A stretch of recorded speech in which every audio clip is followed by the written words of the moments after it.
Hey guys, it's Brian with Beastride DIY. I want to show you how to unclog a toilet. There's a few different ways you can do this. The first one we'll start without any tools and we'll kind of progress from there. Now it's also kind of going to depend on your toilet water level too, because if it's clogged up and the water level is really high with stuff backed up in it, you're going to want to do something different on this first step.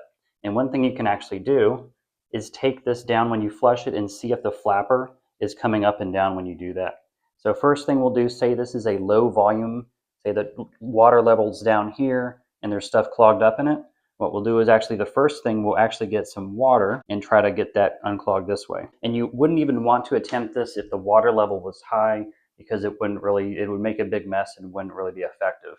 But what this is going to do, you're going to dump this in the toilet, because what happens with the toilet is the water comes through the flapper in the toilet here, and there's little holes on the top rim of the toilet, and the water comes down through that way. So what we're going to do is we're going to dump this bucket of water in here and see if that unclogs it. And this actually works through hydrostatic pressure. So they say you can kind of come up high a little bit and dump it in this way. Let's just do that. So you can see that's one way to do it. That's essentially flushing the toilet from above. You don't need to even press the handle here. Just use some water. They say you can use hot water. You can do it with cold as well, but the hot will kind of help move things along if it is starting to build up. If you don't have a plunger here, you can use some dish soap. If you tried a plunger, that doesn't work. Usually the plunger is the person's go-to, right? And you can go ahead and just put some down inside here. And now once you do that, you're going to want to let it sit for about 15 minutes. And what that will do is it will kind of soak into the water and kind of loosen everything up, or at least that's the theory. I've usually had luck with this when I've tried the plunger. The plunger doesn't work. This will be my second go-to. I let it sit for 15-20 minutes. You can go ahead and after that, use the bucket. In the bucket will kind of force everything through, or you can just flush it. Now this is usually the first thing people are going to run to, just picking up a plunger. Now you do want a plunger shaped like this. See how it has the auger type, or it has just a smaller area on the top? You don't want the ones that are shaped like a cereal bowl, because that's not going to get enough of a seal around. And this is what it looks like here. You're going to want to make sure you submerge this in enough water. When you're plunging here, you just kind of come down at that. Make sure you have a good angle. Once you're in, you can, if the water is pretty full, you can just do some kind of short, small pumps, kind of like this. I mean, if you're not getting it and it's medium height water, feel free to go pretty hard with it, you know, like this. But you're going to get more splashing if you do it that way. And when you're done with this, best thing to do is if you have a trash bag or something to put it in, I'll just go ahead and put it in this bucket for now. Now, one other thing you can do with the bucket, say you aren't having luck with the plunger, you aren't having luck with the bucket or the Dawn soap. One other method you can use without going all the way to the auger, which I'm going to show you how to use in a minute, is take some boiling water, maybe like a liter of boiling water, maybe from a height of 2 or 3 feet, kind of dump that into here. And I would probably combine it with the dish soap.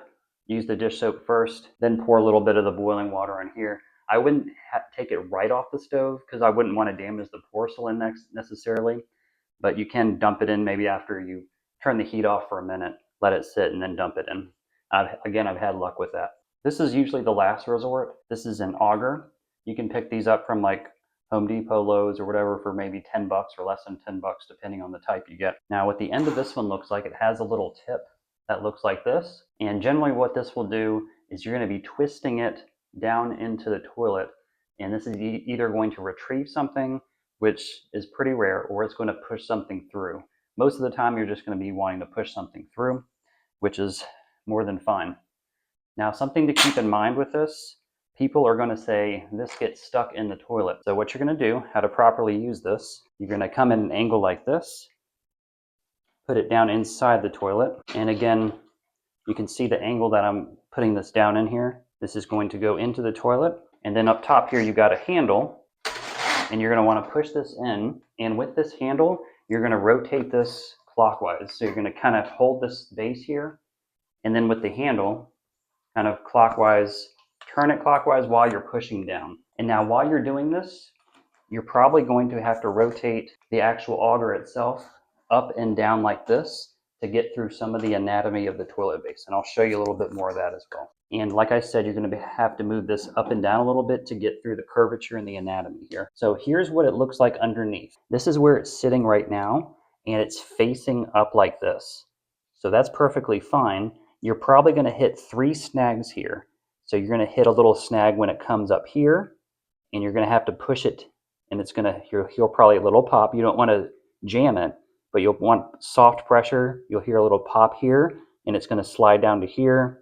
You'll probably hear another pop, and then it's going to, there's a flat area here, so it's going to hit, and then you'll be pressing, turning it clockwise, and you'll hear one more little pop, and it'll make it through this section here, which a lot of times the blockage is either up here, you're getting one kind of down in this area. So you don't want to jam it, but you just kind of want to slowly press down on this while turning it clockwise. And that's going to usually get it. Generally, trying these methods, you're going to get this unclogged. So what I usually start with, kind of to wrap it up, a lot of times you'll start with the plunger, right? You're going to do a plunge, that's going to knock it out. If it doesn't knock it out, what I'll try next is, if it's the toilet water level is low, I'll get out a bucket, fill it up, push it in. If that doesn't work, I'll let it sit for a little bit, grab some dish soap.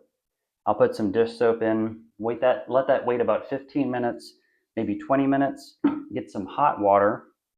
If it's the water level is still kind of medium or lower, I'll kind of dump that in with the dish soap. A lot of times that's going to fix it.